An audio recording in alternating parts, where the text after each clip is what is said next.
They doubted the black boy's story about finding the baby until a wealthy woman stepped forward. What she revealed made the entire police station tremble. The rain pounded against Michael's hoodie as he walked home from the library. His sneakers splashed through puddles on the cracked sidewalk. The street lights flickered, making shadows dance on the wet pavement. He pulled his backpack closer, trying to keep his library books dry. Just 3 more blocks, he muttered, checking his phone. 9:47 p.m. His mom would be working her night shift at Detroit General. The house would be empty again. A car horn blared behind him. Michael jumped to the side as it sped past, spraying dirty water across his jeans. The driver didn't even slow down. "Real nice," he said, wiping water from his face. The cold October rain soaked through his clothes. His teeth chattered.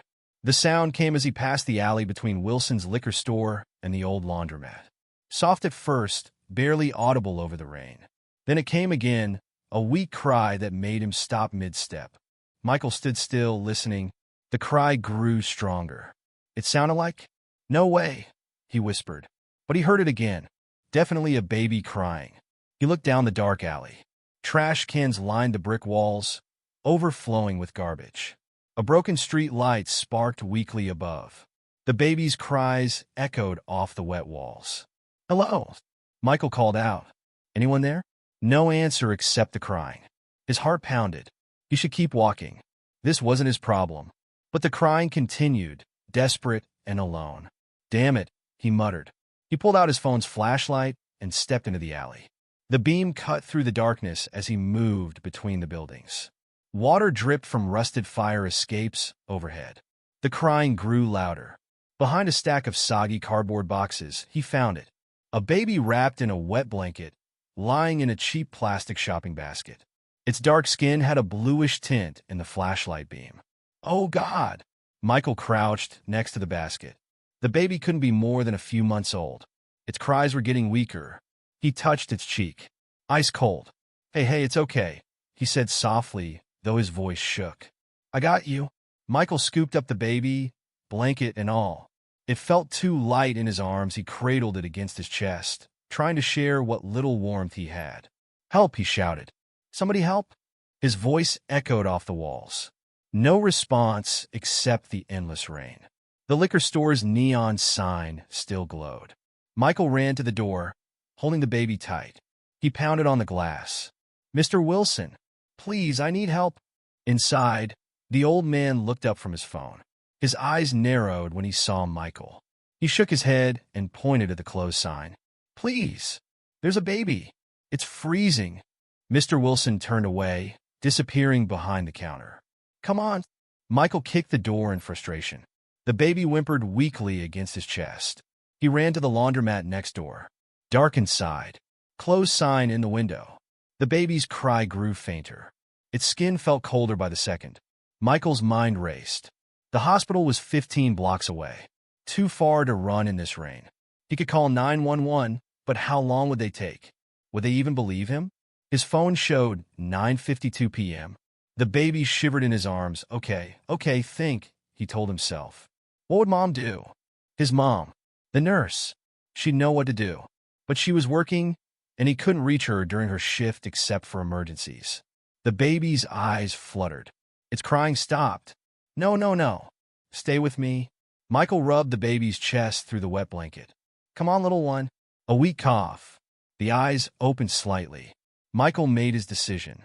He stripped off his hoodie, leaving himself in just a t-shirt. Carefully, he wrapped it around the baby, creating a tight cocoon of fabric. Hold on, he whispered. We're getting help. He started running. The rain stung his bare arms, wind cut through his wet shirt. But he didn't slow down. Past the closed shops, past the empty parking lots, past groups of men huddled under awnings who watched him with suspicious eyes. His legs burned. His lungs ached. The baby felt heavier with each step. Blue and red lights flashed ahead. A police car sat parked outside the 24-hour convenience store. Michael's steps faltered. Every warning his mother had given him about police flashed through his mind. But the baby in his arms left him no choice. He approached the patrol car. 2 officers sat inside, drinking coffee. Michael's hand shook as he knocked on the window. The officer in the passenger's seat looked up, startled. His partner's hand moved to his weapon. The window rolled down an inch. "What do you want?" the officer demanded. Michael held out the bundle in his arms. "Please," he said, his voice cracking. "This baby needs help." The officers exchanged looks. The driver's door opened slowly. "Where did you get that baby?" The officer's hand stayed near his gun as he stepped out. "Found it in the alley by Wilson's. It's freezing. Please, put the baby on the ground. Step back. Hands where I can see them. But Dash, do it now." Michael's throat tightened. Carefully, he knelt and placed the baby on the wet pavement. He stepped back, raising his hands. The second officer emerged, gun drawn. "On your knees." Michael complied, rain soaking through his jeans. The concrete scraped his skin. The first officer approached the baby while his partner kept his weapon trained on Michael. "Dispatch, this is Unit 47. We need medical at our location. Possible child abandonment. And send backup." Michael stayed on his knees, hands raised, as sirens wailed in the distance. The baby started crying again, a sound that filled him with both relief and fear. "Please," he said quietly. "Just help the baby." More patrol cars arrived. Questions fired at him from all directions. Hands searched him roughly. Through it all, Michael watched the baby. An officer had retrieved a blanket from his trunk and was trying to warm it. "My name is Michael Thomas," he said to anyone who would listen. "I was walking home from the library. I found the baby in an alley. That's the truth. Please, just help the baby." Handcuffs clicked around his wrists. The metal bit into his skin. An ambulance's wail grew closer. The baby's cry grew stronger. And the rain kept falling.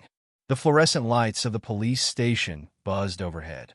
Michael sat in a hard plastic chair, his wrists still cuffed, clothes dripping onto the linoleum floor. An officer stood guard by the door, hand resting on his weapon. "What time did you find the baby?" Detective Roberts asked again, his pen hovering over a notepad. "I told you. Around 9:50. Michael's voice was hoarse. "Check my phone. I was about to call my mom." The detective glanced at Michael's phone on the table. "And you expect us to believe you just happened to find an abandoned baby? It's the truth. Truth is, most people don't go digging around in dark alleys at night." Michael's hands clenched under the table. "I heard crying. What was I supposed to do? Leave it there?" Detective Roberts leaned forward. "Or maybe you know who left that baby. Maybe you're covering for someone." "No. I was walking home from the library.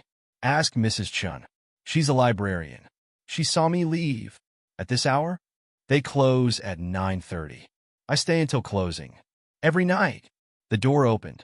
A younger officer stepped in, whispering something to Detective Roberts. The detective's expression changed. "Wait here," he said, as if Michael had a choice. Minutes ticked by. The handcuffs dug into Michael's wrists. His wet clothes clung to his skin, making him shiver. Finally, the door opened again. A tall black woman in nurse's scrubs burst in. "Michael! Mom!" He tried to stand, but the guard pushed him back down. Sarah Thomas turned on Detective Roberts. "Why is my son in handcuffs? He's 13 years old." "Ma'am, please calm down. Your son was found with an abandoned infant, Dash. Found, not abandoned. He saved that baby's life." Sarah's voice shook with anger. "I just spoke with Dr. Martinez at Detroit General. That baby was hypothermic. Another hour in that rain." She stopped, composing herself. "My son is a hero, not a criminal." Detective Roberts cleared his throat. "We have to investigate all possibilities. Then investigate this. I raise my son right. He walks home from that library every night because we can't afford a car. He helps me study for my nursing certification. He keeps his grades up despite everything. And tonight, he did exactly what I taught him to do. Help someone in need." Michael felt tears burning in his eyes. He blinked them back. "The baby?" he asked quietly. "Is it okay?" Sarah's expression softened. "Yes, baby. Thanks to you. They got her warmed up and stable." "Her?" "A little girl. About 3 months old." Detective Roberts wrote something in his notebook. "Mrs. Thomas, we'll need to verify your son's whereabouts tonight. Check the library cameras. Check the street cameras. Check whatever you want. But take those handcuffs off my son. Now." A long pause. Then the detective nodded to the guard. The cuffs clicked open. Michael rubbed his wrists. "Don't leave town," Detective Roberts said. "We'll have more questions." Sarah helped Michael up. "My son's not going anywhere. And neither am I until we get to the bottom of this." They walked through the station, past staring officers and ringing phones. Through the windows, Michael saw news vans pulling up outside. "Mom," he whispered. "I'm sorry. I know you were working, but stop." She pulled him close. "You did the right thing. I'm so proud of you." A commotion near the front desk drew their attention. A well-dressed couple pushed through the doors, followed by a man in an expensive suit carrying a leather briefcase. "Where is she?" the woman demanded. "Where's my baby?" The station fell silent. Detective Roberts emerged from his office. "Mr. and Mrs. Patterson, we've been trying to reach you." "We were at a charity gala," Mr. Patterson said. "No phones allowed." "What's this about our daughter's baby?" Michael felt his mother's hand tighten on his shoulder. Mrs. Patterson spotted them. Her eyes narrowed. "Who are they?" "Ma'am, this is Michael Thomas. He found your granddaughter tonight." "Found her?" Mrs. Patterson's voice rose. "What do you mean, found her? Where's Amanda? Where's my daughter?" The lawyer stepped forward. "Perhaps we should discuss this privately." "No," Mr. Patterson growled. "I want to know what's going on. Right now." Detective Roberts gestured to his office. "Please step inside. We're not going anywhere until a scream from outside cut through the air." Everyone turned. Through the glass doors, they saw a young, white woman being led from a car by two officers. She wore a wrinkled designer dress, mascara streaking her face. "Amanda?" Mrs. Patterson whispered. The young woman looked up. She couldn't have been more than 16. Their eyes met through the glass. Then Amanda Patterson crumpled, sobbing. "Oh, God," she cried. "I'm sorry. I'm so sorry." Mrs. Patterson swayed. Her husband caught her arm. "Get her inside," the lawyer snapped at the officers. "Now!" They hurried Amanda through the doors. She caught sight of Michael and froze. "You?" Her voice was barely audible. "You found her?" Michael couldn't speak. He just nodded. Amanda's legs gave out. The officers had to hold her up. "I left her there," she sobbed. "I left my baby there. In the rain. Oh, God. What did I do?" Mrs. Patterson's face had gone chalk white. "Richard," she said to her husband, "do something." The lawyer stepped between them and Michael. "No statements. No one says another word." He turned to Detective Roberts. "My clients invoke their right to counsel. We'll discuss this through proper channels. Your clients abandoned a baby." Sarah's voice rang through the station. "She could have died." "Alleged abandonment," the lawyer corrected. "And I'll remind you that spreading unsubstantiated accusations could result in legal action." "Unsubstantiated?" Sarah pointed at Amanda. "She just confessed, under extreme emotional distress." "Inadmissible." The lawyer's smile never reached his eyes. "Now, if you'll excuse us." He herded the Pattersons toward a private room. Amanda's sobs echoed down the hallway. "This isn't over," Sarah called after them. "Mom," Michael tugged her arm. "Can we go home? Please?" She looked down at him, still shivering in his wet clothes. Her anger faded. "Of course, baby." She wrapped her arm around him. "Let's get you warm." They walked out into the rain, which had finally started to let up. News cameras turned toward them. Reporters shouted questions. Sarah shielded Michael with her body. No comment.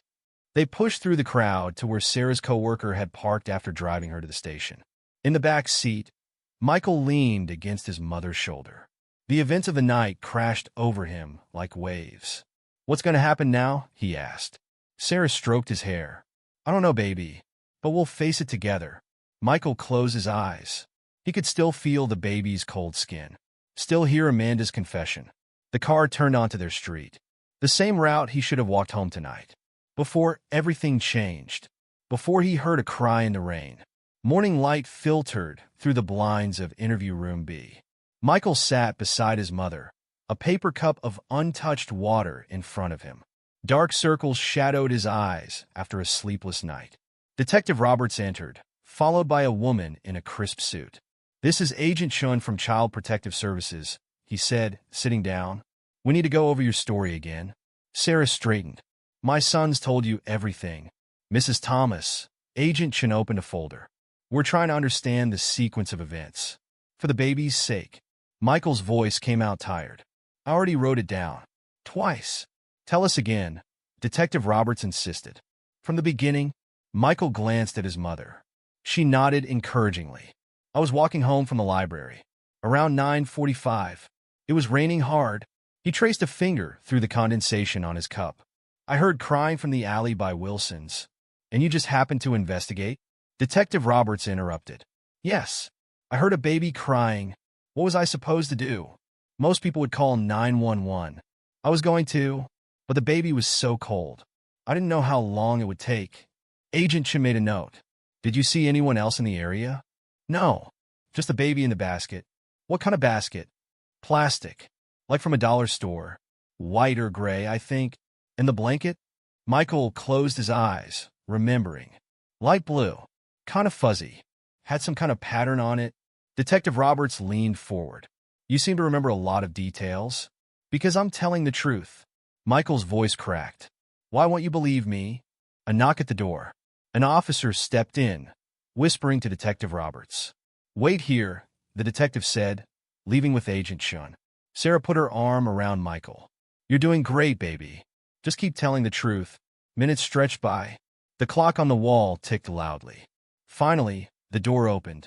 Detective Roberts returned with a new man, tall, black, in an expensive suit. Michael, Mrs. Thomas, I'm Marcus Washington from the NAACP Legal Defense Fund. Sarah stood quickly. We didn't call for a lawyer. No, but you need one. Washington sat down. The media's all over this story. And the Pattersons have powerful friends. The Pattersons? Sarah's voice rose. Their daughter abandoned her baby, which they're already spinning as a tragic misunderstanding. Washington opened his briefcase. They're claiming Michael might have been involved in pressuring Amanda to give up the baby. What? Michael jumped up. I never met her before. Sit down, son. Washington's voice was gentle but firm. We know that, but they're trying to muddy the waters. Create reasonable doubt. Why? Sarah demanded. Why target my son? Because right now, your son is the only witness to their daughter committing a felony. Washington spread out some papers. They'll do anything to protect their reputation, including destroying yours. Michael's stomach churned. But the security cameras from the stores being reviewed as we speak. Detective Roberts stepped back in. Mr. Washington, this is still an active investigation, and my clients are cooperating fully. Washington's smile was sharp. In fact, we welcome a thorough investigation, including the footage from the city cameras showing Amanda Patterson entering that alley at 9:15 p.m. Detective Roberts' expression changed. You have access to that footage? My office does, along with timestamp photos from the charity gala showing when the Pattersons noticed their daughter was missing. Washington turned to Michael. Son, did you take any pictures on your phone? Of the baby or the scene? Michael shook his head. No, I had to help her. Good instinct. But next time, document everything. Next time? Sarah's voice shook. There won't be a next time. My son's been through enough. A commotion outside drew their attention. Through the window, they saw news vans arriving. Reporters set up cameras. Detective Roberts cursed under his breath. Who leaked this to the press? Probably the same person who leaked Amanda Patterson's sealed juvenile records, Washington said mildly. Amazing how fast things spread when rich people panic. The door burst open. Agent Chen rushed in. Detective? The hospital security footage. You need to see this. They hurried out, leaving Michael with his mother and Washington. What's going to happen now? Michael asked. Washington gathered his papers. Now, we get ahead of the story. The truth is on your side, son. But truth needs help sometimes. Sarah squeezed Michael's hand. We can't afford dash pro bono. Washington cut her off. Some fights matter more than money. The door opened again. Detective Roberts looked different, almost uncomfortable. The hospital footage confirms Amanda Patterson entering through the ER at 8:45 p.m. She left at 9:10. He cleared his throat. Without the baby? And Washington prompted. And street cameras show her walking toward Wilson's. Detective Roberts turned to Michael. Your timeline checks out. The baby was there about 40 minutes before you found her. Michael slumped in relief. His mother hugged him tight. So, we're done here? Washington stood. Not quite. Detective Roberts hesitated. The Pattersons want to speak with Michael. Absolutely not, Sarah snapped. Might be worth hearing them out, Washington said thoughtfully. On our terms with me present. No. Sarah stood. They targeted my son. Tried to blame him. Now, they want to talk. Mom, Michael said quietly. Maybe we should? Everyone turned to him. Michael, no. Sarah started. I want to know why. Michael's voice grew stronger. Why she left her baby there. In the rain. Alone. I want to hear her say it. Washington studied him. You sure about this, son? Michael nodded. Fine. Washington checked his watch. 1 hour. In my office downtown. No lawyers except me. No parents except Mrs. Thomas.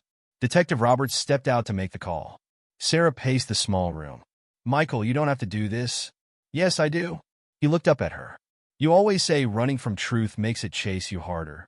She smiled sadly. Using my own words against me. Learning from the best. Washington's phone buzzed.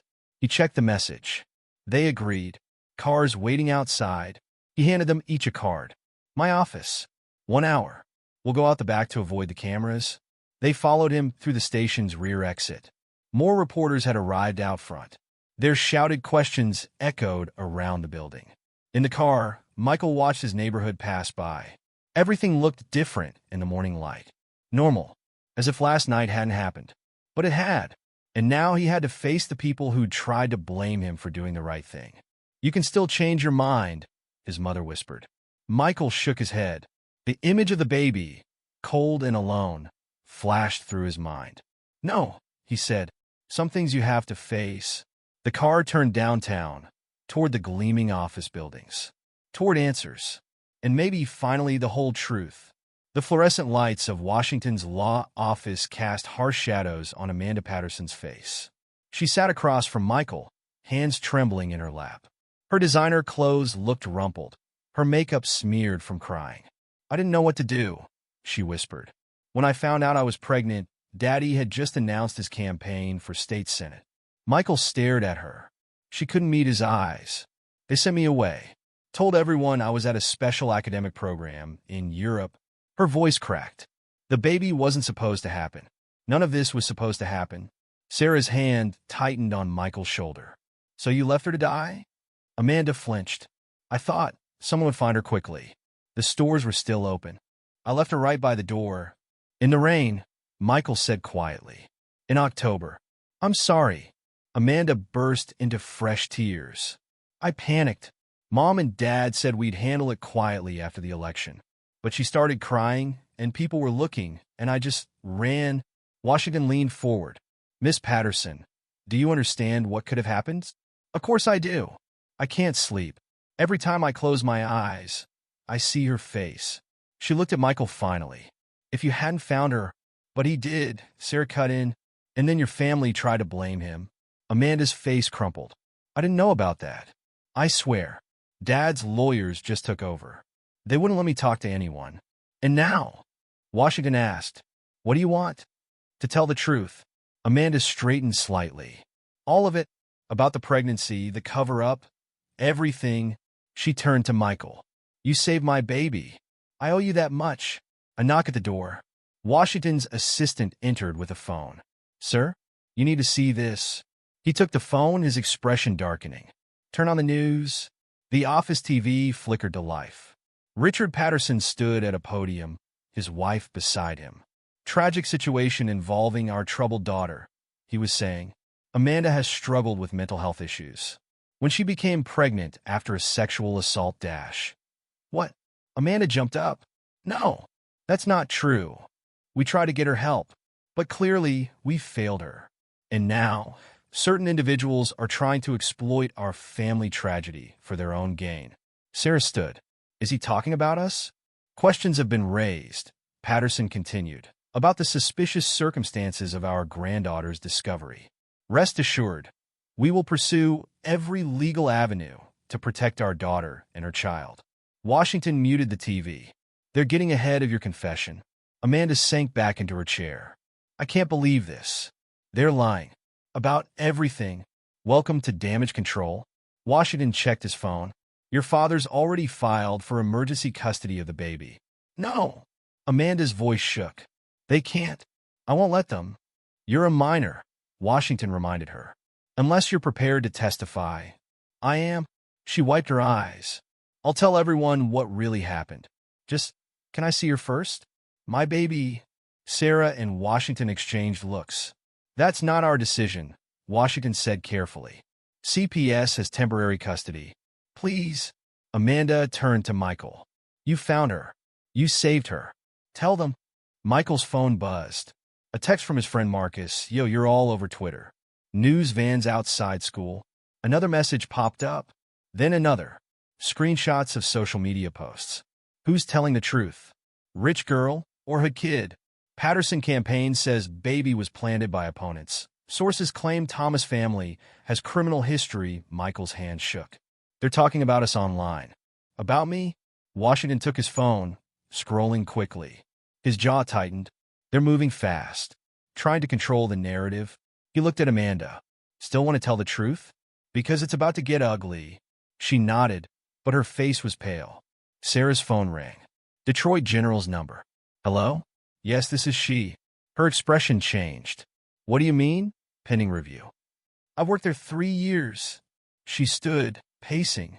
Because of social media rumors? This is ridiculous. Washington's assistant knocked again. Sir? Reporters downstairs. Lots of them. Through the office windows, they saw the crowd growing. News vans. Cameras. People with signs. Michael's phone kept buzzing with messages. Don't come to school tomorrow. It's crazy. People saying you stole the baby. Your mom losing her job? The walls seemed to close in. His chest tightened. I can't. He gasped. I can't breathe. Michael. Sarah dropped her phone, rushing to him. Baby, look at me. Deep breaths. Amanda watched, tears streaming. I'm so sorry. I'll fix this. I promise. How? Michael choked out.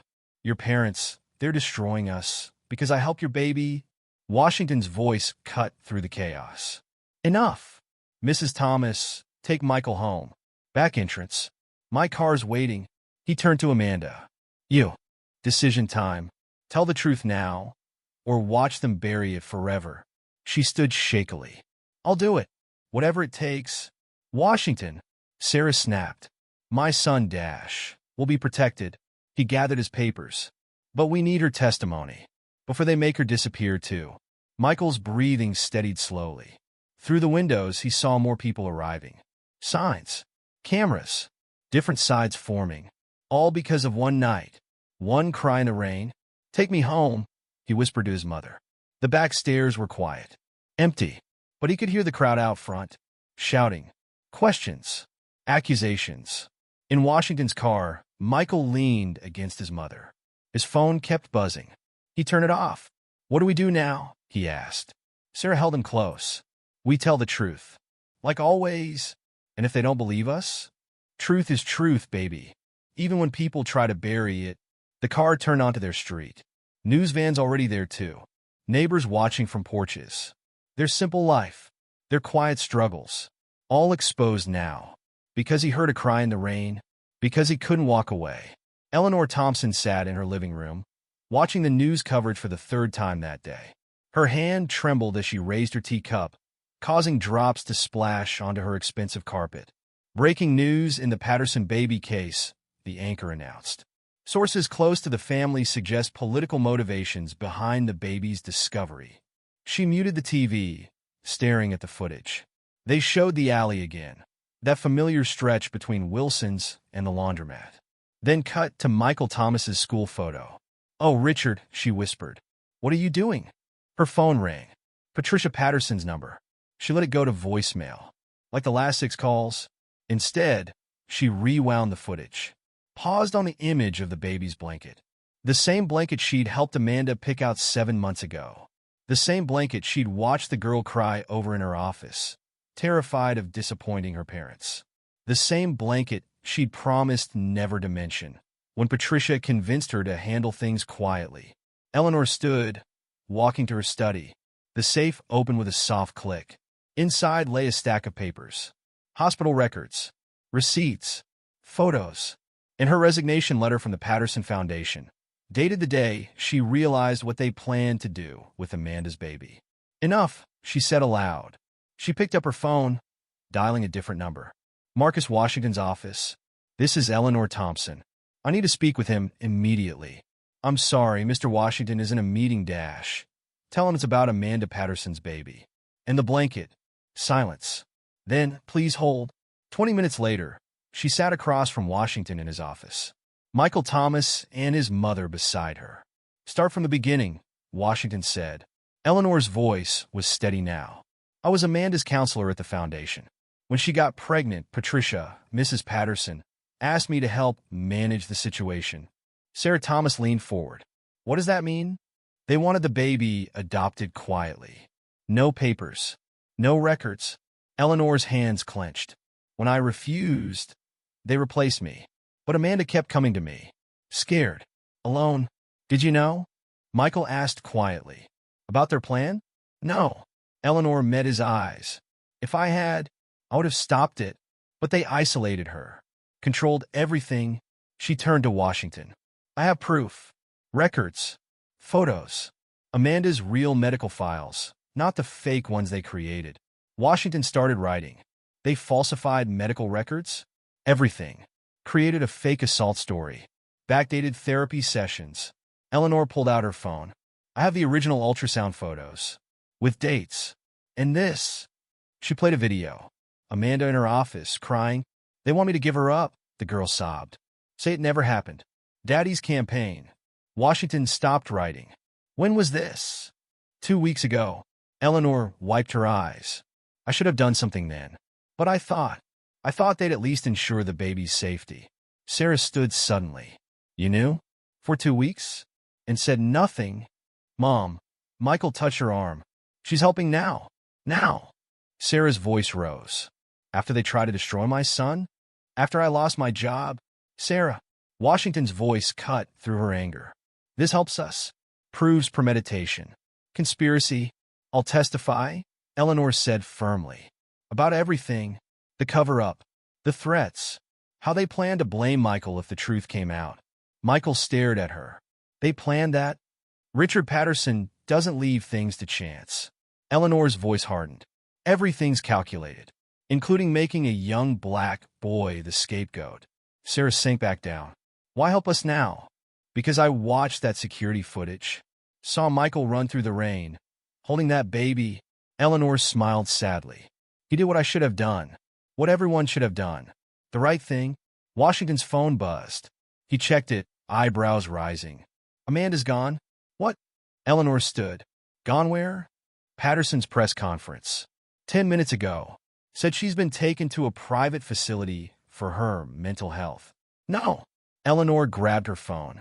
She can't testify if they've committed her. They're silencing her. Can they do that? Michael asked. She's a minor, Washington explained. With the right doctors, right papers. Wrong papers, Eleanor corrected. I have proof she's mentally sound. Their own evaluations. A commotion outside interrupted them. Shouting. Cameras flashing. Through the window, they saw Richard Patterson pushing through reporters. Patricia beside him, dabbing her eyes. My office, Washington said quickly. Back room. They barely made it before the door burst open. Eleanor. Richard's voice carried through the wall. We know you're here. Michael's mother pulled him close. Eleanor straightened her spine. Stay here, Washington said softly. He went out, closing the door. They heard voices. Arguing. Legal terms thrown like weapons. Slander. Defamation. Confidentiality. Agreements. Eleanor's hand found Michael's. I'm so sorry, she whispered. I should have stopped this sooner. You're stopping it now, he whispered back. The voices grew louder. Your daughter confessed, Washington shouted. My mentally ill, manipulated daughter? Patterson shot back. After this boy's family threatened her? Sarah started forward. Michael and Eleanor held her back. We have proof, Washington said coldly. Real proof. Silence. Then Patterson again, quieter. Eleanor? Let's talk. Just us. Like old times. Eleanor's hand tightened on Michael's. Old times are done, Richard. Her voice carried clearly. Ask your wife about the blanket. The one she helped pick out. Before you decided your campaign mattered more than your granddaughter's life. More silence. Then footsteps. The outer door slamming. Washington opened the back room. They're gone. For now. Eleanor released Michael's hand. Her own shook slightly. What happens now? Sarah asked. Now? Washington smiled grimly. Now we have leverage. Real leverage. But Amanda, Michael started, is 17, Eleanor finished. Old enough to petition for emergency emancipation. With proof of parental conspiracy. Washington nodded. Already filing the papers. But we need to move fast. The baby? Michael asked quietly. Safe, Eleanor assured him. I called the hospital. They won't release her without a court order. Sarah hugged Michael tight. It's almost over, baby. But Michael watched Eleanor's face. Saw the worry there. No, he said softly. It's just starting, isn't it? Eleanor met his eyes. Such old eyes in a young face. Yes, she admitted. The real fight's coming. But you're not alone anymore. Outside, cameras flashed. Reporters shouted questions. Inside, they gathered their proof. Their truth. Their strength for the battle ahead. The courthouse steps swarmed with reporters. Camera lights flashed like lightning as Eleanor Thompson approached the podium. Her hands gripped a manila folder. 3 months ago, she began, her voice carrying over the crowd, Amanda Patterson came to my office, terrified and pregnant. Michael watched from inside, behind tinted windows. His mother and Washington stood beside him. They're going to attack her hard, Washington warned. Both sides ready? Sarah nodded. Hospital records confirm my shift schedule. Library cameras show Michael's routine. Timeline solid, Washington agreed. But the Pattersons? The courtroom doors burst open. Richard Patterson strode in, followed by 3 lawyers. His wife clutched a handkerchief, playing the grieving grandmother for the cameras outside. Michael straightened his tie, borrowed from Washington. His mother had ironed his best shirt 3 times this morning. All rise. Judge Martinez entered, frowning at the media presence. Your Honor, Patterson's lead lawyer started. We request this hearing be closed. To protect the minor's privacy objection. Washington stood. The Pattersons themselves made this public. They don't get to hide the truth now. The truth. Patterson's lawyer smiled coldly. Like your clients attempt to extort my client's family? Sarah half rose. Michael grabbed her hand. Enough. Judge Martinez's gavel cracked. Mr. Washington, your witness. Eleanor approached the stand. She placed her folder on the rail. State your name and occupation. Eleanor Thompson, former counselor for the Patterson Foundation's youth program. In your relationship with Amanda Patterson? I was her counselor. When she discovered her pregnancy, objection. Patterson's lawyer jumped up. Privileged communication. Overruled. Judge Martinez leaned forward. The witness has filed a criminal conspiracy complaint. No privilege applies. Eleanor continued. Her quiet voice filled the courtroom. She described Amanda's fears, the family's pressure, their plans to hide the pregnancy. Mrs. Thompson, Washington asked, did you document these sessions? Yes. She opened her folder. Notes. Recordings. And this. She held up a photo. A receipt. What is that? Judge Martinez asked. Proof of purchase. The baby blanket found with the infant. Eleanor's voice hardened. Bought by Patricia Patterson herself. 2 weeks before the abandonment. The courtroom erupted. Patricia Patterson swayed in her seat. Order. The gavel cracked again. Washington pressed on. And this purchase proves that the abandonment was planned.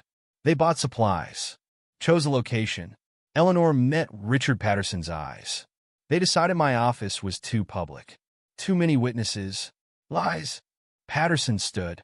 Your Honor, this woman is bitter about her termination which occurred, Eleanor cut in, the day I refused to falsify Amanda's medical records. Silence fell. Washington approached the bench with a new file. Your Honor, Mrs. Thompson kept copies. The real medical records and the falsified ones submitted to the court. Judge Martinez examined them. Her expression darkened. Mr. Patterson, she said slowly, Are you aware falsifying medical records is a felony? Before he could answer, commotion erupted outside. The courtroom doors flew open. Amanda Patterson burst in, followed by police and social workers. "Dad, stop," she cried. "Just stop." Patricia screamed. Richard lunged for his daughter. "Order!" The gavel cracked repeatedly. "Officers!" They restrained Patterson. Amanda ran to Eleanor, sobbing. "I'm sorry," she gasped. "I'm so sorry. They locked me up, but I got out. I had to tell the truth." Washington moved quickly. "Your Honor, we request Amanda Patterson be heard." "No!" Richard struggled against the officers. "She's unwell. Not competent. I'm not sick." Amanda turned to face him. "You made that up, like everything else." She walked to the stand, raised her right hand. "Tell us what happened," Washington said gently. Amanda's voice shook at first, then strengthened. She described the pregnancy, the pressure to hide it, the family's plans. "They said after the election, we'd say I was assaulted. Blame a stranger." She wiped her eyes. "But the baby came early," Dad said it would ruin everything. "So they arranged the abandonment?" Washington prompted. "Mom bought supplies. Dad chose the spot." Amanda looked at Michael. "They said no one would find her for hours. After the stores closed." "After," she broke down. Judge Martinez's voice cut through the sobs. Mrs. Patterson approached the bench. Patricia walked up trembling. "The blanket," the judge said. "Show us the receipt." I don't. It's right here." Eleanor held it up. "With your signature. Your credit card." Patricia crumpled into her seat. "Your Honor," Washington stood. "Given this evidence of conspiracy and child endangerment, we move for immediate custody transfer of the infant to Child Services, pending criminal charges. You can't." Richard lunged forward. Officers grabbed him. "Do you know who I am?" "A man," Judge Martinez said coldly, "who conspired to abandon his grandchild." "Officers, take him into custody." The courtroom exploded again. Cameras flashed through the windows. Reporters shouted questions. Through it all, Michael watched Amanda. She stood slowly, approached him. "Thank you," she whispered, "for saving her, for making me brave enough to tell the truth." Sarah touched her shoulder. "What will you do now?" "Fight. For my baby." Amanda straightened. "Mrs. Thompson's helping me get emancipated." Then she looked at Michael. "Would you like to meet her? Properly this time?" Michael glanced at his mother. She nodded. "Yeah," he said softly. "I'd like that." Washington gathered their papers, grinning. "Quite a day. Ready to face those cameras?" Michael looked at the crowd outside. The flashing lights. The waiting world. "Truth is truth," he said, echoing his mother's words. Even when people try to bury it, they walked out together. Into the lights. Into the questions. Into the story of a boy who heard a cry in the rain and refused to walk away. The hospital corridors smelled of disinfectant. Michael stood beside Amanda, looking through the nursery window. Inside, a nurse cradled a tiny bundle. "Have you picked a name?" he asked. Amanda nodded. "Hope." She pressed her hand against the glass. "Because that's what you gave her." "Hope in the rain." The nurse brought the baby out. Amanda's hands shook as she took her. "Want to hold her?" Michael stepped back. I don't know how. Like this." Amanda showed him how to support the head, cradle the body. "She's stronger now. The doctors say she's doing great." The baby felt impossibly light in his arms, nothing like that cold, wet night. Hope opened her eyes, looking up at him. "Hey there," he whispered. "Remember me?" Sarah watched from the doorway, wiping tears. Eleanor Thompson approached, carrying a folder. "Amanda, the emancipation papers are ready." "And?" She smiled. "I have news." They gathered in the family room. Hope slept in Amanda's arms. "The hospital board met this morning," Eleanor said. "Sarah, they want to offer you a position. Head nurse, pediatric unit." Sarah's hand flew to her mouth. "But my old job was beneath your qualifications. They've reviewed your record, your certifications." Eleanor's eyes twinkled. "And they're quite impressed by your son's character. Says something about his upbringing." Michael hugged his mother as she cried. "There's more." Eleanor opened her folder. The Foundation's board voted to establish a new youth program. Mentoring, college prep, full scholarships, the foundation. Amanda looked up. But Dad is no longer involved. Neither is your mother. Eleanor sat beside her. The board wants to make amends, starting with funding Hope's education. And yours. And Washington added from the doorway, they're saving the library. Michael spun around. Really? Really? Washington grinned. Anonymous donation. Very generous. Enough to renovate and expand the youth section. Sarah laughed through her tears. Anonymous? Eleanor can be very persuasive with the board. A nurse appeared. Ms. Patterson? Doctor's ready for Hope's checkup. They walked to the pediatric unit, the same one where Sarah would soon work. Dr. Martinez greeted them. There's my star patient, and my favorite hero. Michael blushed. I'm not. Tell that to the kids. She gestured to the children's ward. They've been asking about you. Through the window, Michael saw young patients waving. Some held crayon drawings of a boy in the rain. They want to meet you, Dr. Martinez said. If you're up for it. Michael looked at his mother. Go on, baby. She squeezed his hand. They need some hope, too. The children's ward buzzed with excitement. Kids in wheelchairs and hospital beds brightened as Michael entered. Is it true? A young girl asked. You save a baby? Did you fight bad guys? A boy called out. Were you scared? Another whispered. Michael sat in the reading corner. They gathered around him. I was scared, he admitted. But sometimes being scared doesn't matter. Not when someone needs help, like a superhero. He smiled. No, just being human. A small boy tugged his sleeve. Will you read to us? Michael picked up a book. The children settled in. Outside the ward, Sarah watched through tears. He's amazing with them, Eleanor said softly. He always was. Sarah straightened her new hospital ID badge. Even after his father left, he kept his heart open. Washington appeared, phone in hand. News crews outside again. They want interviews. No, Sarah said firmly. My son's busy. They watched Michael read, making voices for different characters. The children laughed. Hope's cry echoed from the nursery, then quieted as Amanda sang softly. Speaking of busy, Eleanor checked her watch. The youth program planning meeting starts in an hour. You really think it'll work? Sarah asked. With Michael as our first mentor? Eleanor smiled. How could it not? In the ward, Michael finished the story. The children clapped. Another one, they begged. Tomorrow, he promised. I'll bring books from the library. Their faces lit up. Here, no one saw a black boy from the east side. They saw hope. Proof that one person could make a difference. A nurse wheeled in hope for her feeding. The children cooed over the baby. She's so tiny, but strong, Michael said. Like all of you? Amanda watched from the doorway, crying softly. I almost lost this, she whispered. Almost lost her. But you didn't. Eleanor hugged her. Because one boy stopped in the rain, Washington's phone buzzed again. Patterson's lawyer. They want to settle the civil suit. No deal, Sarah said immediately. Agreed. Eleanor's voice hardened. Some things matter more than money. In the ward, Michael started another story. Hope slept peacefully. Outside, rain fell softly. But inside, hope bloomed. One choice. One moment of courage. Ripples of change spreading outward, touching lives, opening hearts, and proving that sometimes the smallest acts of kindness could change everything. Patricia Patterson sat alone in the hospital waiting room. Her designer clothes looked out of place among the plastic chairs and old magazines. Her hands twisted a tissue. Michael almost walked past her, but she stood quickly. Michael, please, could we talk? He glanced down the hall, where his mother worked her new shift in pediatrics. Why? Because I owe you an apology. Her voice cracked. More than one. They sat. Space between them. Silence. I don't expect forgiveness, Patricia said finally. What we did, what we tried to do to you. Why did you? Michael asked.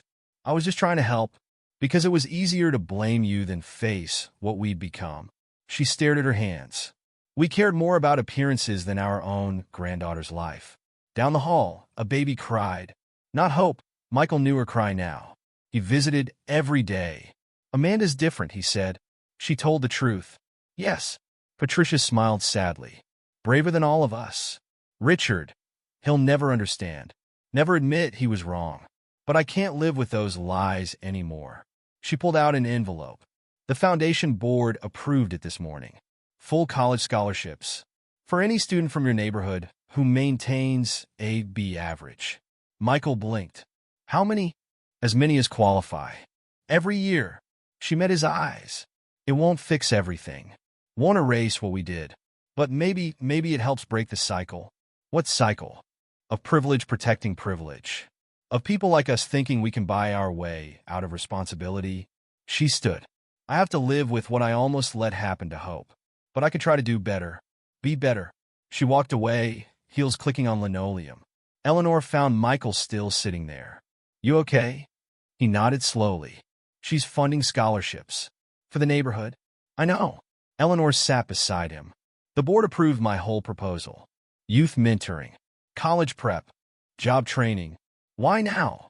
Because you showed them something they couldn't ignore. She squeezed his shoulder. That character matters more than class. That one person's courage can change everything. The pediatric ward doors opened. Sarah emerged with Amanda and Hope. Ready for the big meeting? Eleanor asked. Michael stood. About that, I had an idea. They gathered in the hospital conference room. Community leaders, school officials, library board members. Michael's voice shook at first as he presented his plan. We have a foundation funding, the library space. But we need more than just programs. He looked around the room. We need connection, understanding. He outlined his vision, pairing privileged kids with neighborhood youth. Share projects, real relationships. Break down the walls, he said. Show both sides we're not so different. Amanda spoke up from the back. Hope sleeping in her arms. I'll help. Tell my story. Show what happens when those walls stay up. Heads nodded. Ideas flew. The energy in the room crackled. Sarah watched her son, pride shining in her eyes. Washington scribbled notes. The foundation will fund it? Already approved, Eleanor confirmed. Patricia Patterson herself signed off. The meeting ended. Plans taking shape. Hope stirring. Outside, Michael found Amanda in the garden. Thank you, she said, for backing my custody petition. You're a good mom, he said simply. Hope needs you. I'm scared sometimes. About doing it alone. You're not alone. He touched Hope's tiny hand. You've got us now. Sarah approached. Time for my shift, baby. Michael hugged her. Her new uniform still crisp and clean. Proud of you, Mom. Right back at you. She straightened his collar. My son, changing the world. Not changing it, he corrected. Just showing people how to be better. Eleanor waited by the door. Library board meeting next. They want your input on the youth section design. Michael grinned. I've got some ideas. They walked through the hospital. Past kids who waved. Past nurses who smiled. Past Patricia Patterson, watching silently. She caught Michael's eye. Nodded once. He nodded back. Not forgiveness. Not yet. But understanding. Progress. Breaking cycles one small step at a time. Hope stirred in Amanda's arms, opened her eyes. Michael touched her cheek. Warm now. Safe. One cry in the rain. One choice to stop. One ripple spreading outward. Changing lives. Breaking cycles. Opening hearts. And proving that sometimes the smallest acts of courage could transform everything. 1 month after that rainy night, Michael stood in the alley between Wilson's liquor store and the laundromat. The morning sun cast different shadows now. Workers installed new lighting overhead. Fresh paint covered the brick walls. Feels different, doesn't it? Mr. Wilson said, approaching with a coffee cup. Here, hot chocolate. No charge. Michael accepted the cup. Thanks. The old man shifted uncomfortably. Listen about that night. I should have helped? Yeah, you should have. Been thinking about that a lot. Mr. Wilson gestured at his store. 30 years here. Watched this neighborhood change. Not always for the better. He sighed. Started seeing threats everywhere. Forgot how to see people. Down the street, cars pulled up to the library. Parents and kids arriving for the new youth program's opening day. You doing okay? Mr. Wilson asked. With all the changes? Michael sipped his chocolate. Getting there? His phone buzzed. A text from his mother. Meeting starting soon. You ready? Gotta go, he told Mr. Wilson. Thanks for the chocolate. Thank you, the old man called after him, for reminding me who I used to be. The library hummed with activity. New computers lined the walls. Fresh paint brightened the rooms. Kids from both sides of town filled the spaces. Eleanor stood at the front desk, directing traffic. There you are. She handed him a name tag. Your group's waiting in the reading room. Michael pinned on his youth mentor badge. Still felt strange. 6 kids looked up as he entered. 3 from his neighborhood. 3 from the suburbs. All looking uncertain. Hi, he started. I'm Michael. And this is kind of new for me, too. A small hand raised. Are you the one who saved the baby? That's part of my story, he said. But today, I want to hear yours. They sat in a circle. Shared names. Dreams, fears. Slowly, walls came down. Sarah watched from the doorway, still in her hospital scrubs. He's a natural, Amanda said beside her. Hope sleeping in a carrier. Always was. Sarah smiled. Even after everything. He sees the good in people. The library doors opened. Patricia Patterson entered quietly, carrying boxes. The new books arrived, she told Eleanor. Children's section first.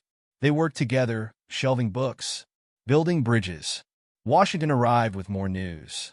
Foundation board approved the expansion. 3 more neighborhoods next month. Eleanor checked her list. Mentors? Waiting list? He grinned. Turns out lots of kids want to make a difference. In the reading room, Michael's group had moved from talking to doing. Planning a community project together. What about a garden? A suburban girl suggested. By the youth center, a boy from Michael's block added. Grow food for people who need it. Break down walls with flowers, another said. Michael watched them work. Different worlds coming together. Hope stirred, starting to fuss. Amanda walked her through the library. Remember this place? She whispered. Where people learned to see each other. Really see. Outside, more families arrived. Words spreading. Change happening. Sarah's phone buzzed. A text from the hospital. Board approved your proposal. Pediatric outreach program starts next week. She showed Michael during break. Proud of you, Mom. Right back at you, baby. She hugged him. You started all this? No, he corrected. Hope did. That cry in the rain. The morning passed. Kids connected. Plans grew. Mr. Wilson stopped by with lunch for everyone. A peace offering. A new start. Patricia worked quietly, watching it all. Michael found her in the biography section. Thank you, he said. For the books? Small thing, she replied. Compared to what you did, not small to them. He nodded at the kids. Having the right book at the right time changes lives. She shelved another volume. Richard's lawyers called again. Want to negotiate. And I told them some things matter more than money. She met his eyes. Some debts can only be paid forward. Hope's cry echoed through the library. Happy now, not desperate. Amanda walked her through the stacks, pointing out pictures. See that? Your family. All of them. Michael touched Hope's hand. She grabbed his finger. Strong grip, he said. Strong heart, Amanda corrected. Like someone else I know. Eleanor called everyone together. Time to present project ideas. Michael's group went first. Their garden plan drawn in bright colors. Other groups followed. More ideas. More connections. This is just the beginning, Eleanor told them. You're showing us the way forward. Outside, the city hummed. Inside, hope grew. Sarah watched her son leading his group. Washington reviewed funding proposals. Eleanor planned next month's expansion. Amanda fed hope. Surrounded by books and dreams, Patricia shelved stories about courage and change. Mr. Wilson brought more hot chocolate. And in a bright, warm library that once faced closure, walls came down. Bridges went up. Lives transformed. Because one boy heard a cry in the rain. Because he chose to stop. Because he showed that the smallest act of courage could change everything.